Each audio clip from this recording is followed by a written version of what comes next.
코로나19로 큰 타격을 입은 미국의 확진자 수는 600만 명을 넘었습니다. 사망자 역시 18만 명을 훌쩍 넘었습니다. 새학년도를 맞아 개강한 엘라베마 대학에서는 불과 열흘 만에 메인 캠퍼스에서만 1,000명이 넘는 코로나19 확진자가 나왔습니다. 식품의약부 국장이 코로나19 백신의 3상 완료 전 긴급 승인 가능성을 시사했습니다. 임상 3단계가 끝나기 전에 제약사가 긴급 승인을 신청한다면 심사 후 판단할 것이라고 밝혔습니다. 뉴저지 주정부가 내년 1월 1일부터 이민 신분에 관계없이 누구에게나 운전면허증을 발급합니다. 뉴욕 한인회 역대 회장단 협의회가 뉴욕 한인회와 10만 달러의 소송을 종료하기로 합의한 민승기 전 뉴욕 한인회장에게 뉴욕 한인회 간 대출 잔액인 22만여 달러를 배상할 것을 권고했습니다.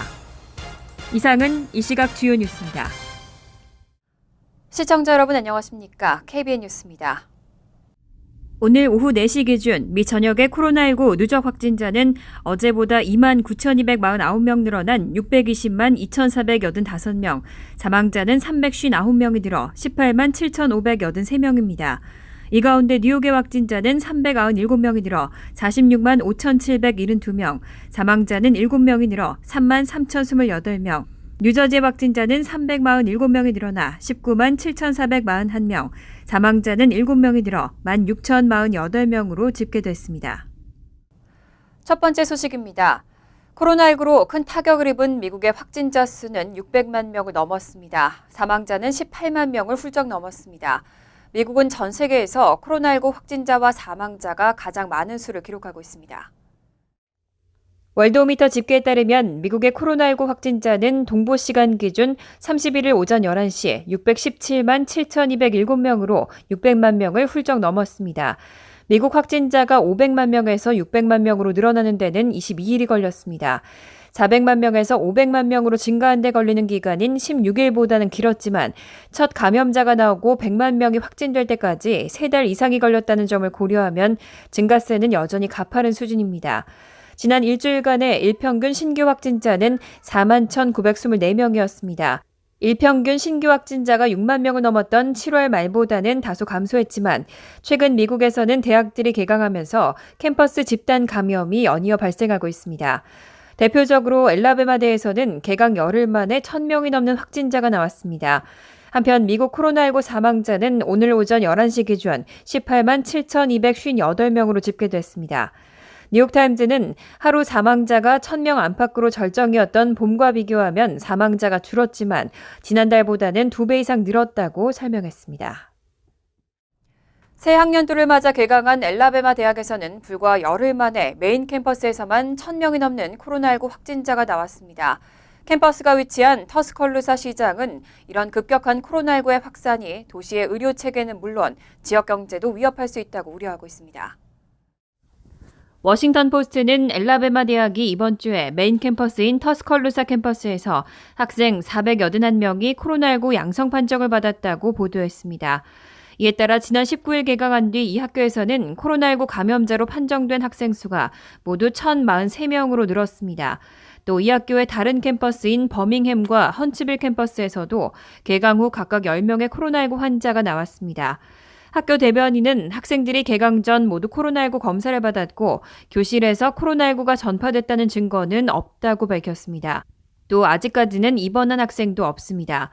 지금까지 엘라베마 대학교 3개 캠퍼스에서 나온 코로나19 환자는 1,368명에 달합니다. 터스컬루사 시장 월트 매덕스는 대학 캠퍼스에서 코로나19 환자가 속출하자 이 도시의 의료 체계는 물론 지역 경제까지 위협할 수 있다며 우려했습니다. 터스컬루사의 지역 경제는 학생 수가 3만 8천 명에 달하는 엘라베마 대학에 크게 의존하고 있는 상황입니다. 매덕스 시장은 코로나19가 지역사회에 얼마나 전파됐을지는 2주 이상이 지나고 검사, 입원 환자 데이터가 나와봐야 알 수 있다며 대면 수업이 이뤄지지 않을 경우 위기에 놓일 지역사회의 일자리 수천 개에 대해서도 논의하고 있다고 말했습니다.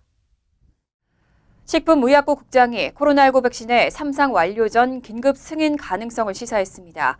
임상 3단계가 끝나기 전에 제약사가 긴급 승인을 신청한다면 심사 후 판단할 것이라고 밝혔는데요. 다만 결정은 과학과 데이터에 의한 것이지 정치적 결정이 되진 않을 것이라고 강조했습니다. 스티븐 한 FDA 국장은 30일 공개된 영국 파이낸셜 타임스 인터뷰에서 백신 사용 허가나 승인 신청은 개발자의 몫이고 우리는 그들의 신청을 심사한다고 밝혔습니다. 이어 임상 3단계가 끝나기 전에 승인을 신청한다면 우리는 적절하다고 판단할 수도 있고 부적절하다고 판단할 수도 있다며 FDA가 결정을 내릴 것이라고 밝혔습니다. 미국에선 현재 세계 백신이 3상 단계를 거치는 중으로 알려져 있습니다.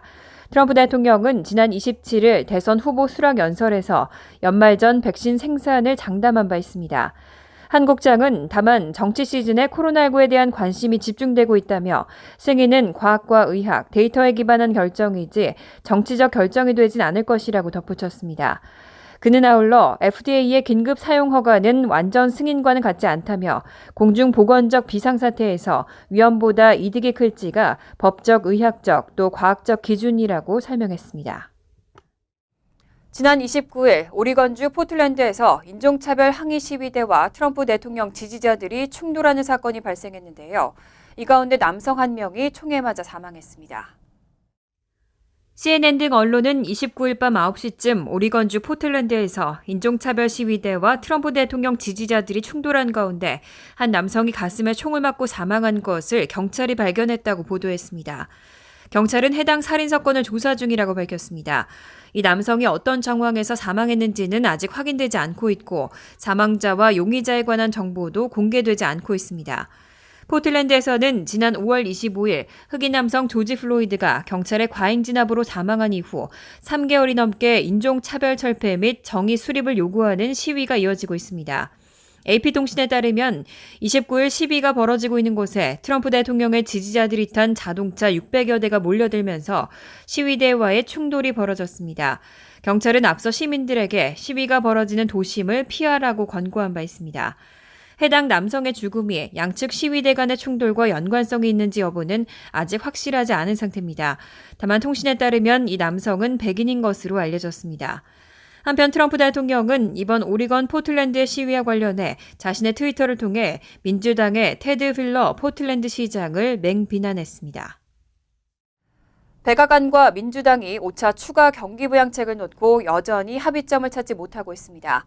이런 가운데 조 바이든 민주당 대선 캠프는 올 11월 대선에서 승리하면 1조 달러 규모의 경기 부양책을 추진하는 방안을 검토하고 있습니다.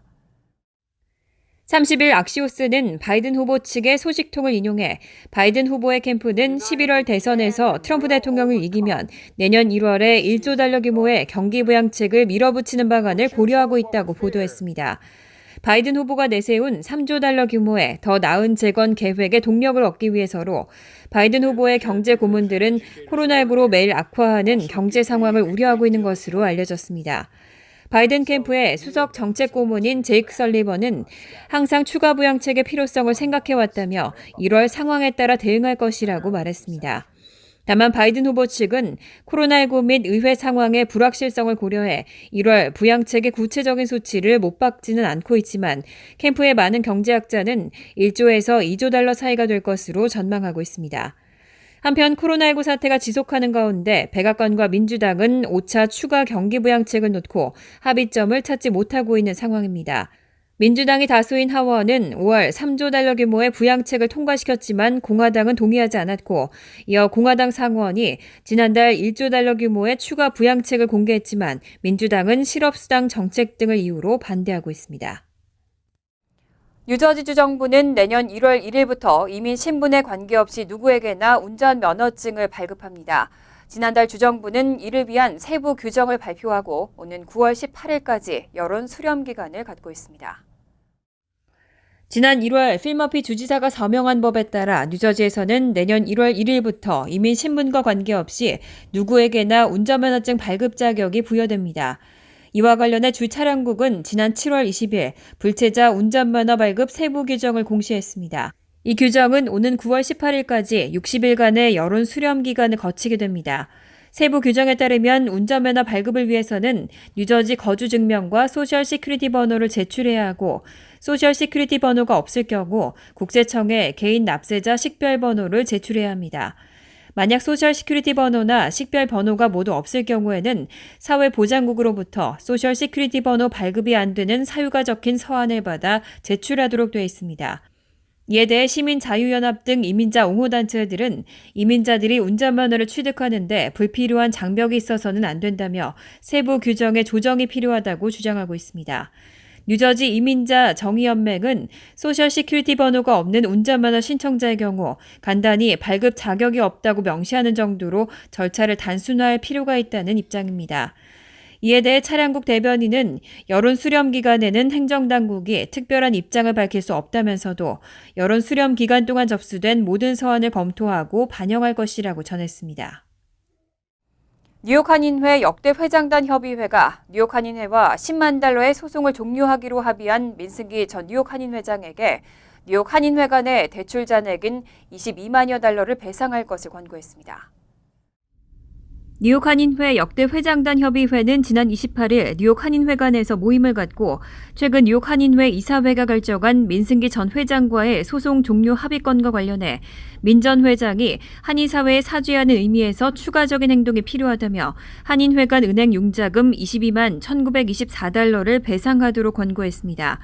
역대 회장단 협의회는 또 뉴욕 한인회 이사회가 승인한 15만 달러 연방정부 재난지원 대출과 관련해 뉴욕 한인회 사무국 책임하에 융자를 하는 것은 현 회장이 임기 내에 책임지고 갚아야만 한다는 회칙에 의거해 현 회장이 결정하도록 했다고 밝혔습니다. 항공사는 코로나19로 가장 큰 타격을 입은 업계 가운데 하나죠. 이런 가운데 유나이티드 항공이 국내선 고객을 상대로 항공권 변경 수수료를 영구적으로 폐지하기로 결정했습니다. 비행기표 구매의 유연성을 적용해서라도 급감한 여행 수요를 끌어올리겠다는 조치입니다. 30일 월스트리트저널에 따르면 유나이티드는 이날 국내선에 한해 항공권 변경 수수료를 영구적으로 폐지한다고 발표했습니다. 코로나19 사태 가운데 다른 항공사들도 국내외 항공권 변경 수수료를 일시적으로 면제했지만 국내 변경 수수료를 완전히 없앤 건 미국에서 유나이티드가 처음입니다. 200에서 500달러의 변경 수수료는 수화물 요금과 더불어 항공사 매출에서 큰 비중을 차지해왔습니다. 유나이티드 모기업인 유나이티드 홀딩스는 지난해 항공권 변경 및 취소 수수료로 6억 2,500만 달러 수익을 올렸고 분석가들은 이 중 55%가 국내 여행에서 나왔다고 추정했습니다. 그런데도 불구하고 변경 수수료를 폐지한 건 새로운 경쟁 전략을 찾아야 하는 항공사들의 상황을 잘 보여줍니다. 스캇 커비 유나이티드 최고 경영자는 유나이티드가 완전히 다른 접근 방식을 취하고 있고 고객에게 더 나은 서비스를 제공할 방법을 찾고 있다고 말했습니다. 24년간 썩지 않은 것으로 보이는 햄버거와 감자튀김의 영상이 한 동영상 플랫폼에 공개됐습니다.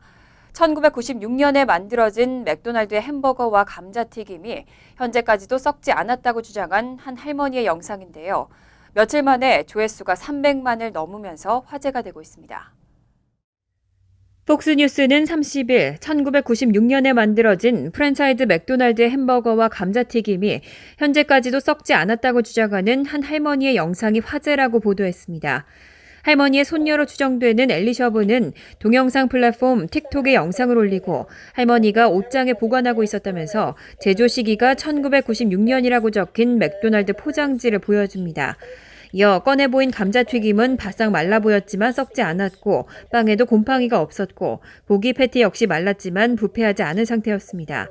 다만 상추 등 야채는 모두 제거돼 있었습니다. 할머니는 24년 된 햄버거라며 만약 먹으면 어떻게 될지는 모른다고 말하고 다시 햄버거를 포장지로 싸넣었습니다. 이 영상의 조회수는 며칠 만에 300만을 넘었습니다. 이에 뉴저지 러커스 대학교 식품과학대학원의 도널드 샤프너 박사는 햄버거를 익히는 과정에서 박테리아가 제거된다며 그런 햄버거를 건조한 환경에 보관하면 수분이 제거되고 미라처럼 마른 상태로 장기간 유지될 수 있다고 설명했습니다. 과거에도 비슷한 사례가 있었는데 당시 안 크리스텐슨 맥도날드 마케팅 총괄 담당자는 건조한 환경에서는 박테리아와 곰팡이가 생기지 않기 때문에 썩지 않을 수도 있고 집에서 요리한 음식도 수분이 없도록 말리면 유사한 결과가 나올 수 있다며 당일에 산 햄버거와는 매우 다르다고 설명했습니다.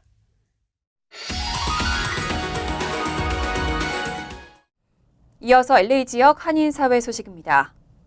캘리포니아주에서 비즈니스 오픈에 대한 새로운 가이드라인을 발표했습니다.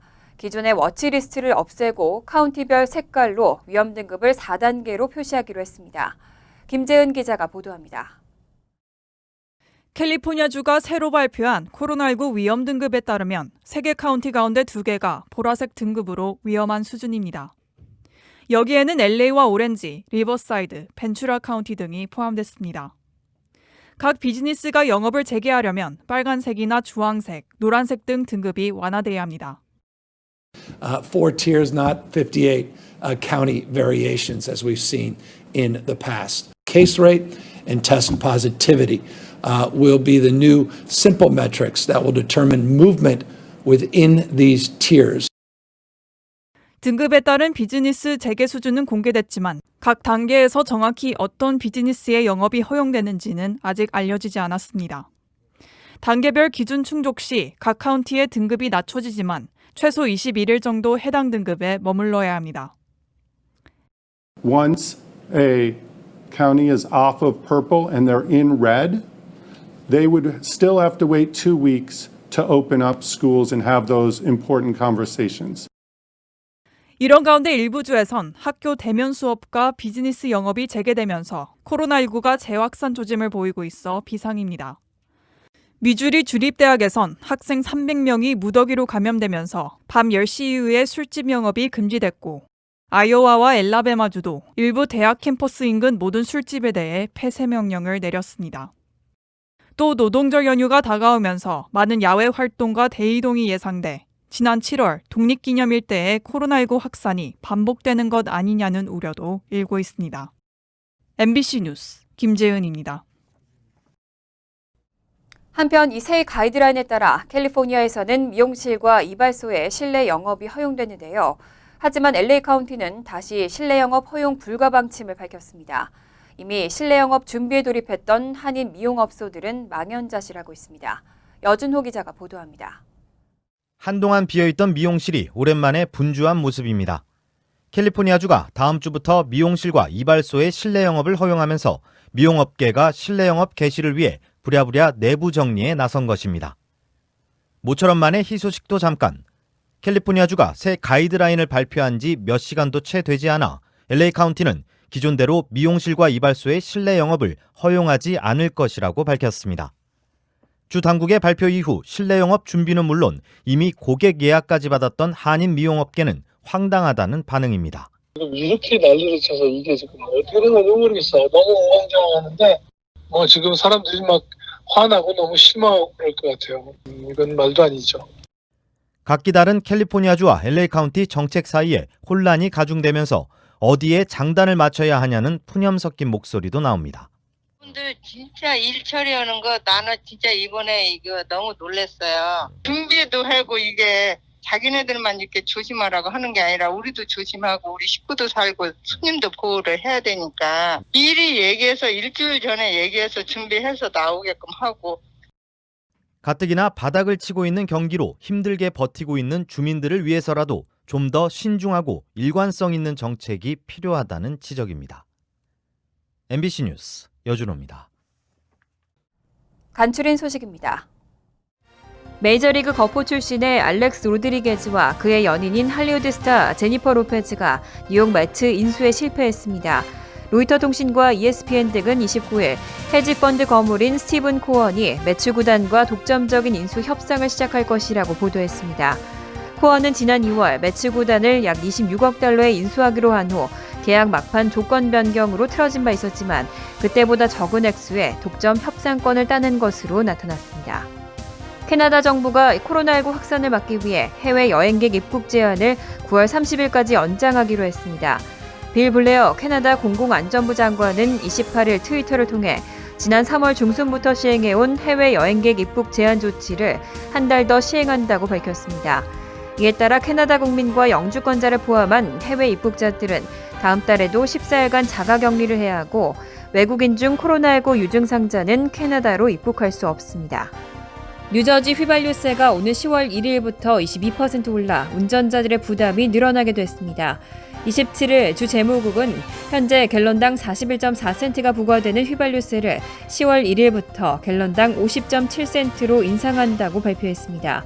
이에 따라 뉴저지의 휘발유세는 전국에서 네 번째로 높은 수준이 되고 뉴욕보다도 높게 됩니다. 한편 경유에 붙는 세금 역시 현재 갤런당 48.4센트에서 10월부터는 갤런당 57.7센트로 약 20% 인상됩니다. 뉴저지 잉그로드 클립 타운 정부가 흑인 인종차별 시위를 주도한 한인 여고생에게 경찰의 초과 근무 비용을 청구해 논란이 일자 진화에 나섰습니다. 29일 잉그로드 클립 타운 정부는 최근 버겐 테크니컬 고등학교를 졸업하고 대학 입학을 앞두고 있는 한인 에밀리 길량에게 지난 7월 25일 흑인 인종차별 시위 주체로 경찰의 초과 근무 비용 2,499.26달러를 청구한 것을 철회한다고 밝혔습니다. 마리오 크렌잭 잉그로드 클립 시장은 이런 문제가 다시 발생하지 않도록 관련 조례를 손보겠다고 설명했습니다. 환율과 증권 소식입니다.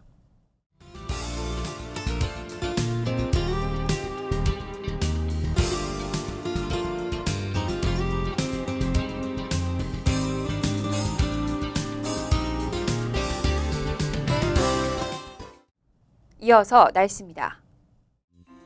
화요일은 구름이 많은 가운데 천둥 번개나 소나기 가능성이 있겠습니다. 낮 최고 기온은 79도, 섭씨 26도, 밤 최저 기온은 72도, 섭씨 21도로 예상됩니다. 수요일은 때때로 소나기가 내리겠습니다. 목요일도 곳에 따라 구름이 많겠고 소나기나 천둥 번개 가능성이 있겠습니다. 이상으로 KBN 뉴스를 마칩니다. KBN과 함께 즐거운 저녁 되시기 바랍니다.